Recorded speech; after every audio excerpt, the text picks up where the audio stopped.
could also use that concept for your buildings. Well, it was recommended for us to use that about, I guess, I think a month ago or something, but Yeah.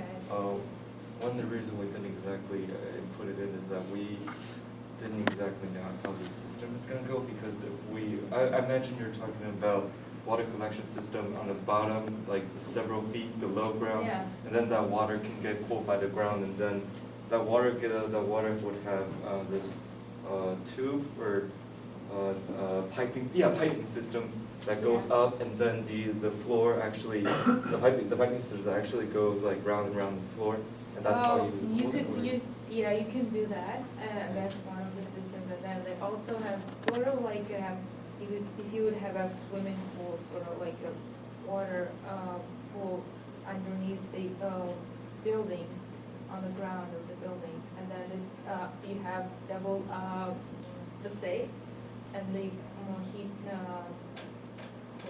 cool heat goes out from this facade in the building. I can tell you the diagrams, I've several of them that are used. I just showed, it's, one is in Amsterdam, ING headquarters uses it, Bank of America in New York City uses that system also, and then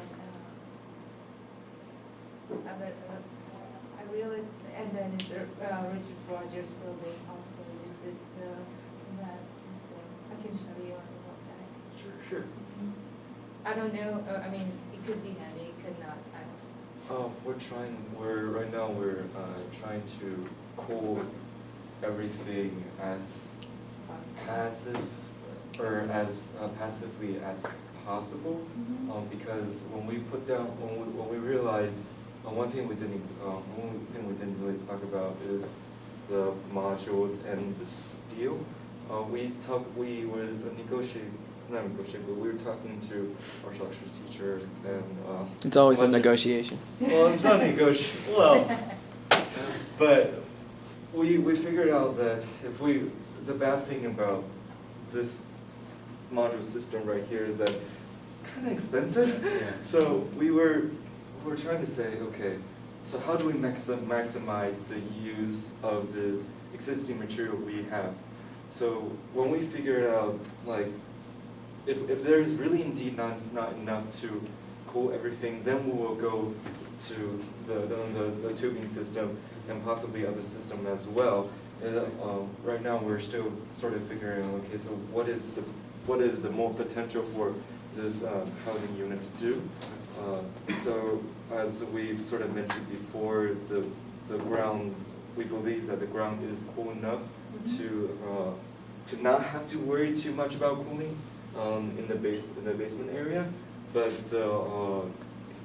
the first floor, we do that by implementing this much system that's over there. So yeah, that's kind of where we're at right now. I really like what you've shown that rendering. Where does that happen on the plan? It happens over here. That's one thing that's pretty nice to see, because in Kigali, there's not a whole lot of multi-use spaces, like there's not, I'm assuming there's some residential going on. in Yes, this space too? the buildings above are residential. Right. I think that's what they're trying to do right now, is implement a mixed-use plan like that. So having lived there for a while, that was the one thing that was frustrating for me. So I like to, it's really nice that you're starting to think about those ideas. The other thing that's interesting about bringing the farming onto the roof, I really like that idea too, because right now, farming is so separate from where people live. And I think that's partially too because of the nature of the topography over there. And I almost think this is maybe something people haven't even proposed yet. Have you seen it, Chris, in Rwanda? I've seen proposals for it, Or, but I mean, implemented, No, I no. should say. So, yeah, it's important to really accommodate this farming, because they're in the process of densifying everything, urbanizing the entire area that has been used for farming, and this site in general is right now used for farming. So to take that away, you really need to come back with a proposal for how you're going to accommodate people's needs in that regard. And the question I have are your roads basically this color here? Is that all? Yeah, that's the traffic routes. Because right now, and that's probably, I think it's easy to kind of put a plan together like that, maybe not having been there, but roads right now like totally follow the way the topography goes, which is crazy and adds to the traffic jam problem. And I know you talked about transportation a little bit in your initial presentation or initial. Yeah. Can you talk a little bit more about how you're thinking maybe like a transportation system would work? Because right now, I think the majority is on the motorcycles, the mopeds, right? That's Yeah. public transportation. Yeah, mostly they're trying to do away with a lot of the motorcycles though, so there'll be more reliance on cars, and that's why. Yeah. It is already so heavily. Right. Actually, my thoughts, sorry if I was interrupting, but my thoughts on mass transit system is actually pretty radical, like based on like my research and all. I feel that I want to really discourage driving cars. Basically, first of all, because infrastructure is already so expensive, there's a lack of infrastructure. Cars is already congested everywhere. So like even in this site, like you see there's no roads going through the streets, and it's intentional because I do not want, we want to discourage more like I would call individual vehicular transportation, like cars, SUVs, and encourage more, I guess you can see there's actually a gap behind houses, and those are like service roads for trucks or delivery services, and those want to be emphasized. And as you can see, this number 2 over here is actually a parking deck. So if people do drive, people can park there and they will access the site through walking. And actually, my idea of mass transit systems right now is to actually develop a more light rail system in Kigali, which eliminates the need for a lot of roads, etc. One of the reasons why I think so is because Kigali is a very hilly place, and train systems work very well in hilly situations because of what we call a hump rail profile, where when trains start high, they have potential energy and they can expend the energy downhill and use the energy back uphill for braking. And that would be, so ideally, encouraging mass transit systems in Kigali is actually my focus. And right now, because the roads are so steep, they're so windy, they're very difficult to implement, I think mass transit systems are the way to go in Kigali and should be enforced. Does that answer your questions? Like that was very Yeah, good. that helps to explain. It's sort of a conundrum because when you take away cars, like, you want to do that because the pollution is awful over there, but at the same time, it's so hilly that it's really challenging to walk, to get to places without a mass transit system. So that's something that would be useful to be explored. The hills, of course, are. That's going to be your it's an challenge. obstacle. And there are things like stations, because the climate is so good, you don't have to expend so much energy on stations because they can be naturally ventilated. If they're above grade, very, very good as a systems. I think once again, the real strength of your project is in the architecture. I think these models, aside from the fact that the buildings are set up thoughtfully considered, the models are beautiful. I think they're really nice. You're to be commended for that. And this whole kind of concept around facilitating forgiveness is not something that you normally encounter in an architecture studio. So I think that there's, kind of something really beautiful about that. The place where I keep coming back to, and I can't quite figure out why I'm having this sort of visceral response to it, is your plan, and I'm not sure if it bothers me for theological or programmatic reasons. Maybe it's a mixture of both. To me, when you think about the quality of a place, you need to accommodate for choices. And to me, I think that your intentions around facilitating forgiveness through access to food and healthful living, and also the spiritual aspects of your project are really nice. But I think within your plan, you have to give people the ability to either embrace your ideas or to reject them. And you don't, I mean, all roads are leading to that church. And so for, say, me, you know, who might be averse to going to church and wants to eat GMOs, I mean, I'm not, sorry. But I mean, I'm just saying that there's something slightly oppressive about the fact that you've eliminated most of the choices that people would make, so that you're taking people to this path that I genuinely believe that you believe is the best path. But I think that that's almost, in Africa, there's a lot of paternalism from outsiders applying sort of design and development ideas to a place. And I think that your plan will be better if you find ways to allow people to make other choices within this well-intentioned and very clear framework. I mean, even just programmatically, little ways to think about this lateral movement. Right now in your plan, people go this way, but it's not, I mean, there's a road, I see it, you know, kind of in the middle. But Juanita and I were looking at a building the other day, you know, instead of this kind of direct route, we were at the Western Reserve Land Conservancy, and there's a landscape element that's a, what do you call it, a labyrinth, you know, and in the labyrinth, it again is sort of a spiritual, physical spiritual kind of thing, in the sense that you're following a path, then you backtrack, because we all do, you know, even though, you know, we sort of see that place where we want to be, you backtrack, and you track them. And that seems like, you know, to be able to allow people to do that within this plan might make it for a richer place. Right now, the plan seems almost like simplified to the point of being, you see what I'm saying? Yeah. So, I mean, and I don't mean it as a criticism, I really like the fact that there's clearly something you believe in, and that it comes through the plan, into the buildings, into the site development.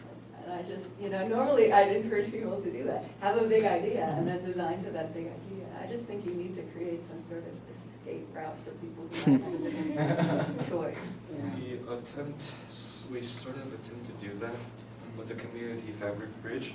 And what that is that we hope that bridge can be somewhere, because it's sort of right next to the market, so people go into it, maybe, you know, they would go into these bridges and learn about different cultures within Rwanda, and not really directly go to the church. And this is that's sort of a place for Kennedy other people, and we try to make that space enjoyable by say again the sort of the bridging kind of this quiet serenity concept.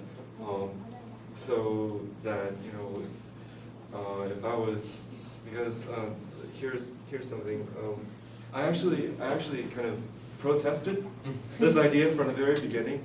When I argued with these two multiple times, but the thing about this is that what we felt is that because there's such a populations of this type of people there, it would not do that much of a harm to say, okay, we can place a church over here, and this church we are really trying to change, say the image of the church to really be just about well, not just about, but like a lot about trying to help people get back on their feet. And one of the things that we try to do that is we implement this a refugee. Refugee to me is just such a harsh word. But what we try to do is that, okay, so we put them in this housing, and they are kind of trained to sustain themselves, because we have these kind of farms over here, and two, we sort of have a technical school over here, so that when they can farm, and the way they pay for their stay here is kind of trying to farm for the community, or a component of it, and also trying to take something from our technical schools that we're offering them, so that when they go somewhere, you know, they would not be skillless. And that's one of the things we're trying to achieve as this community fabric and sort of this helper. Yeah, and I do understand that there's sort of kind of this not confusion, but like sort of this intention that, you know, we're all going to God, going to church, but coming from a perspective of a person who's not exactly Christian, because we have to understand these two are kind of the Christian leader on the ministry on campus. So for them, it's a very heartfelt thing to pursue this church idea. But No, I get it. There's a component of it about, though, the control of it. I mean, and it's not just the religious aspect, it's the farming. I mean, you said yourselves, right, that this is really hard work. So you're putting the agriculture in a place where it's almost unavoidable if you live here to kind of engage with the architecture and the agricultural uses. And you talked about it in terms of transit. Your plan is like to control people, maybe that's the wrong word, but to, kind of, direct people toward these choices where they're not driving, where they're farming, and where they're, so it's like not just the all roads lead to the church, but almost every aspect of your plan is like telling people kind of what they should be doing. And then maybe that's fine, people are looking for that guidance, but you could also find a way to sort of say, well, if they say, I don't want to do that, how do you, kind of allow for that? There's 4 or 5 other sites that you can go to and do. One thing I would just like to add really briefly to what Derek said too, specifically on the religious aspect, is that, and I appreciate your comments by the way a lot because they do make a ton of sense, but so Derek mentioned that he's not exactly a religious person, but what did you do last night, Derek? Just because I think this lends to my point. Hung out with a church group to get food with them, to be in community with them. This happens a lot. And I don't think that's uncommon to you. I think sometimes in America, it's like, if you're not religious, stay away from the church at all costs. I think sometimes that's different in other countries, especially that don't have this as much of a harsh, I don't know what the word I'm looking for is, stereotype, or just, I don't know, religion is such a touchy subject, I think, in America specifically sometimes. Whereas this, I think the idea behind this can almost be, yes, it is a church, but it's not just for the Christians and the religious. I think there's going to be, because of the other programs, because of wanting to help with like the youth and watching youth and like different activities or things that could be put on, and just like the outdoor space, like having this like beautiful like water element in this pond and outdoor areas and farming.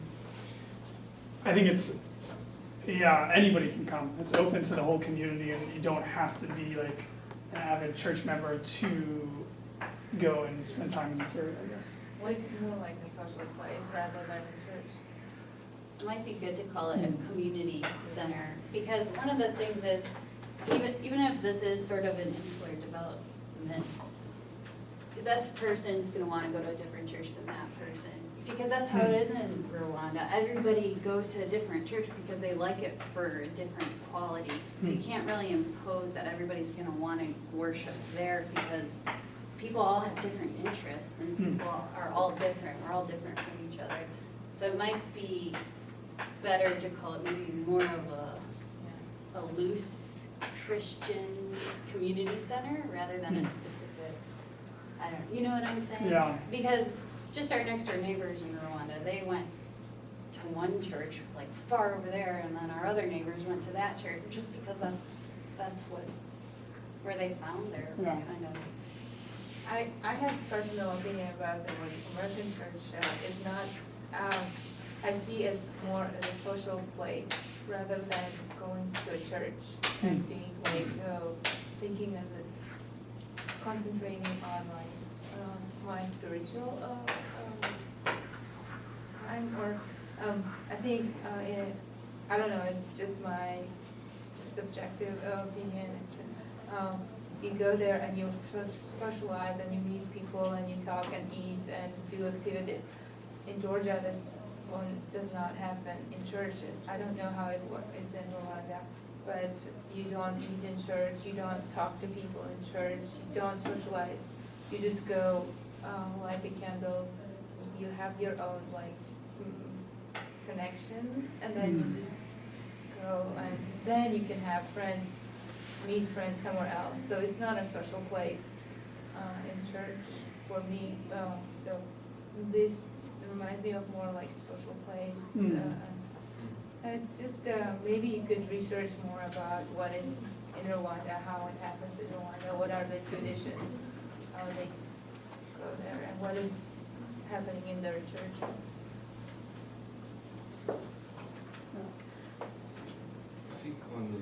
about churches in United States was actually because this is also coming from my own point of view, because America's really started as a new place. People kind of need friends, that sort of thing. I think that's why, but that's just my short understanding of it. Okay, great. Thanks a lot, guys. All right, shall we